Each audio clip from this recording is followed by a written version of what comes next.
All right, so in this first set of notes, we're going to introduce the concept of probability, some of the basic terminology, symbols, and some of just the basic underlying premises behind what we're going to be doing. So let's just get right into it. What is probability? It's basically the mathematics of determining the likelihood of something happening. We're going to use the word experiment to mean some procedure that has some set of well-defined outcomes. I'm not using the word experiment in a scientific sense per se.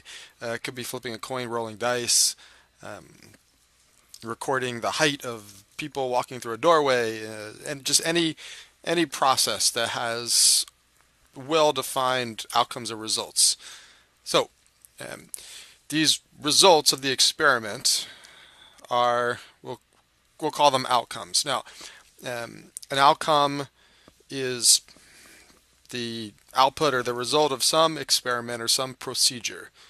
An outcome is said to be simple if it cannot be further classified as a group of more specific events. Okay, what does that mean?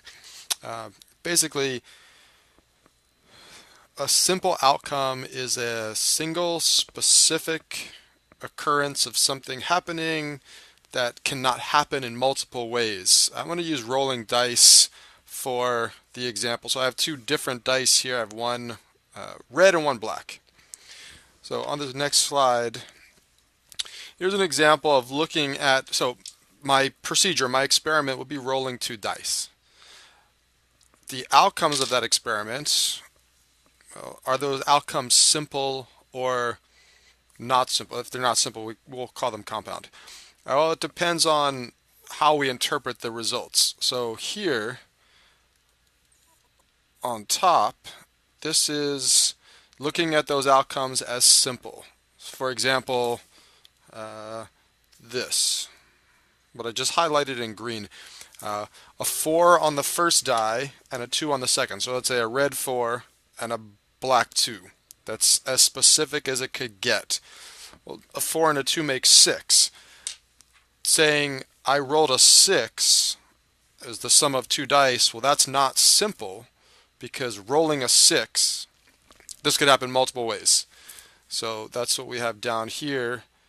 You could roll a 1 and a 5, 2 and a 4, 3 and a 3, 4 and a 2, or a 5 and a 1. So down here, if we're looking at outcomes like this, they're not simple. Well, most of them are not simple. Rolling a 2 is simple. There's only one way that could happen, and rolling a 12 is simple. There's only one way that could happen. The rest of the numbers 3 through 11, these could happen multiple ways. Therefore, they're not considered simple outcomes. This is a key word that's important moving forward in an event. So an event is any subset or group of outcomes from the sample space of an experiment. Okay, sample space, this is the set of all possible outcomes, all possible simple outcomes. And an event is some group, some occurrence that's made up of one or more outcomes. It could be a single, so an event could be one single outcome. For example, rolling two sixes. If you have two dice, there's only one way you could roll two sixes. A 6 on the first die, 6 on the second. An event could consist of multiple outcomes. Rolling a 7. Right? 7 could happen multiple ways. 6 and a 1, 1 and a 6, 5 and a 2, 2 and a 5, 3 and a 4, 4 and a 3. So there's 6 ways that rolling a 7 could happen. So the event rolling a 7 consists of 6 simple outcomes. We'll use capital letters to denote events. So when we're looking for the probability of something happening, we could say, let's say A equals the event rolling a 7. So this down here is read P of A. This is the symbol we use for the probability of A happening. And an event could consist of multiple compound outcomes as well. For example, on this next slide, This is part of a craps table. So this is a casino game. You don't have to know how to play, but I'm just going to use it as an example. So right here, what I just circled, uh, this is what's called the field. So this is on the next roll. If you roll any of those numbers, you win. So if our event is you win on the next roll, then the probability of that happening, we would have to consider rolling a 2, which is a simple outcome, rolling a 3, which is not simple, because you roll a 1 and a 2 or 2 and a 1, rolling a 4, not simple, rolling a 9, rolling a 10, rolling 11, finally rolling a 12. So anything, so for this example, anything here is a win. So if our event is you win on the next roll, well, how likely is that to happen? Well, you have to. We'll talk about how to calculate this based on all of these individual outcomes that make up the event winning.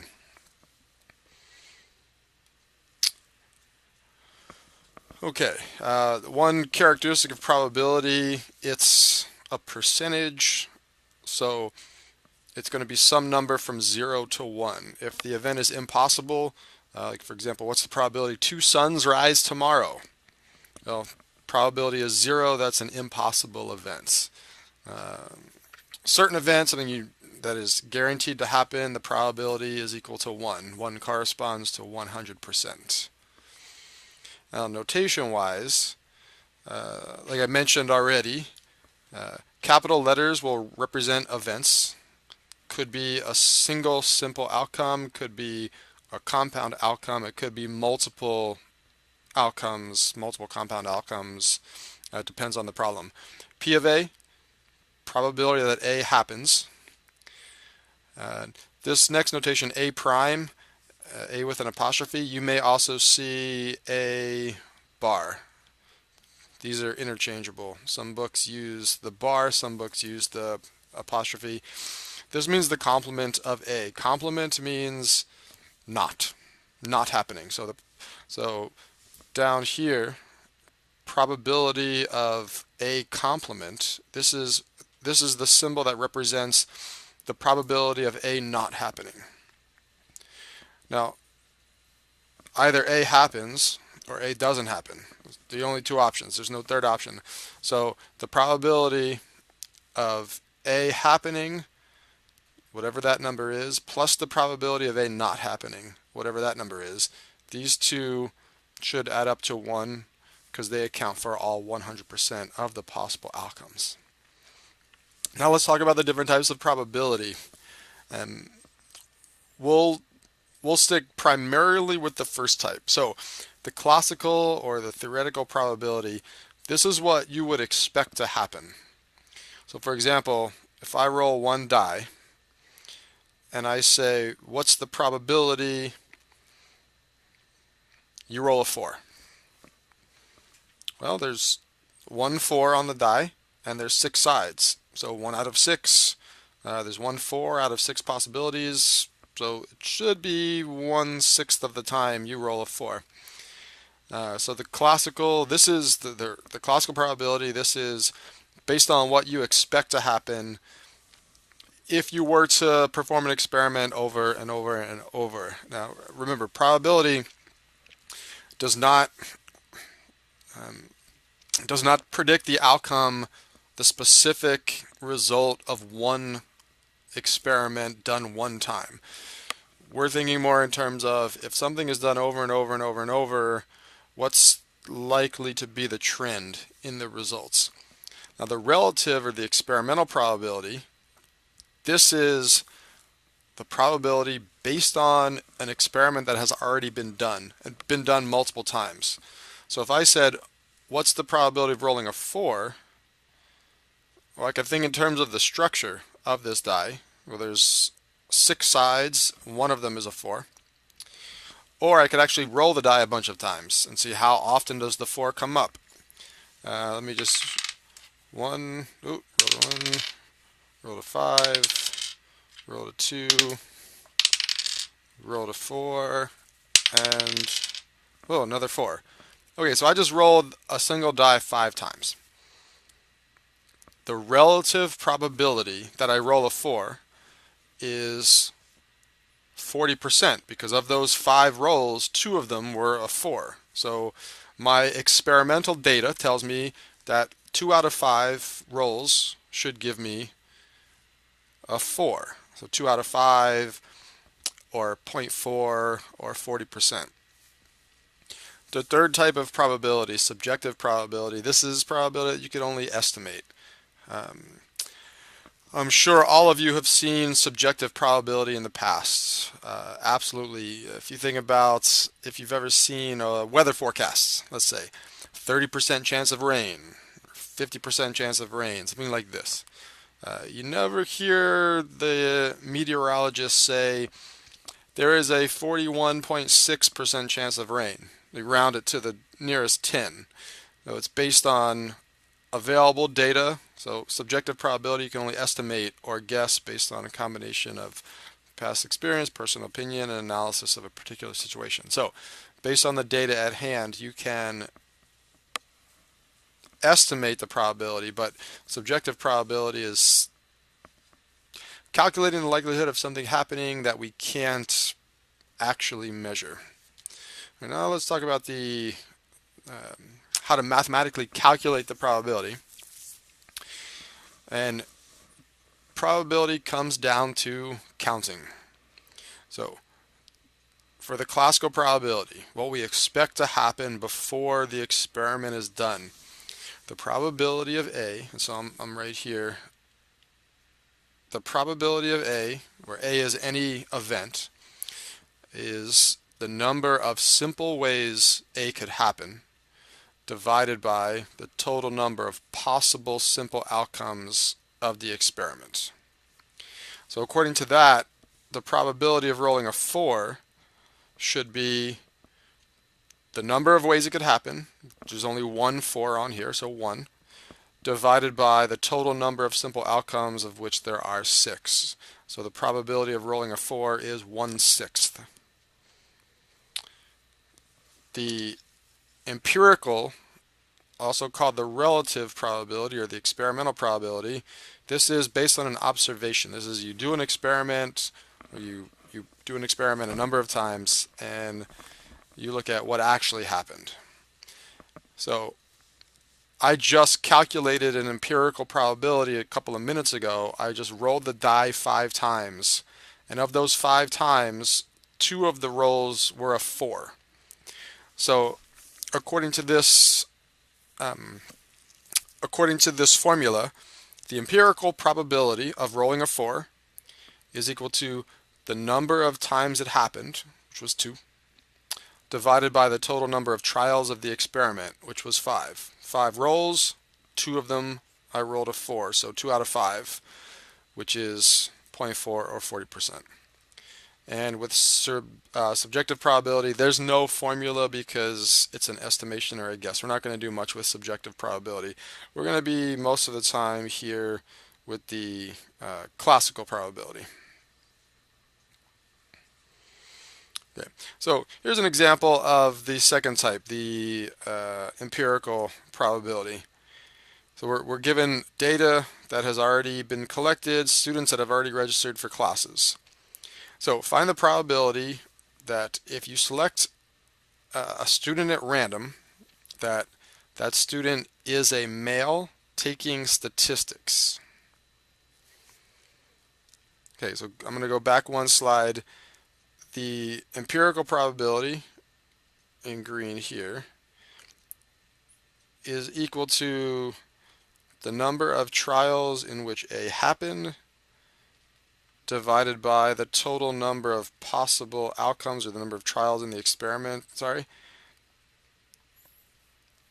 So here, the probability of selecting a male taking statistics. Well, 84, if you think about each student registering as one trial of the experiment, 84 of them are considered males that are taking statistics. So that's this 84 is taking stats, also considered male. So the probability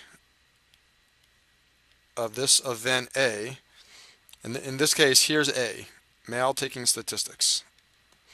So the event is the student is male taking stats.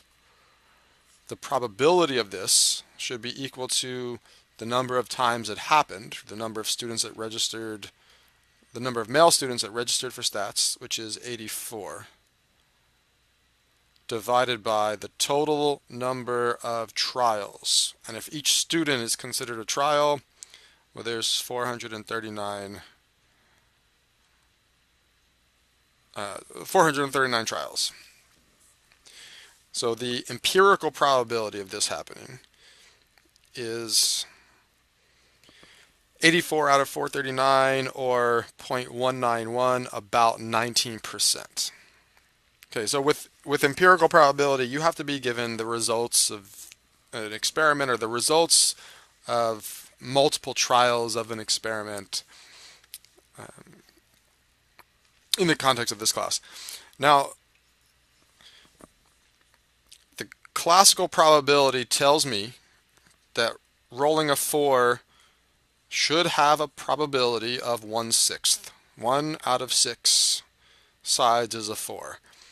The empirical probability that I calculated by actually physically rolling this die 5 times was 40%, or 2/5. So I have theoretical probability, the classical probability is 1/6, and the empirical is 2/5. Two different numbers. If I was to roll this die 10 times or 15 times or 20 times, I might see that experimental data get closer and closer to 1/6. That's what this next slide is referring to, this law of large numbers. So what this is saying is the more times you run an experiment, let me go on to the next slide, as the number of trials of an experiment gets larger, the relative frequency, or the experimental frequency, or the empirical frequency, that's this one. So this is the results of your experiment. As the number of trials gets larger, the relative probability converges with the classical probability, or what actually happens starts to line up with what you would expect to happen. For example, this is how casinos work. Someone walks into a casino and wins $10,000 and leaves. The casino doesn't care, because that's one event, one trial, one single person. They're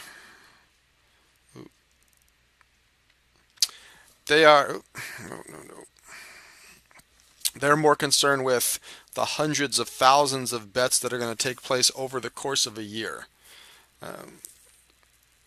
And this is one example where the law of large numbers comes into play. What happens on one given day for one given bettor doesn't really matter, because in the big picture, over the course of a year, what is expected to happen, which is more people lose than win, is what actually does happen.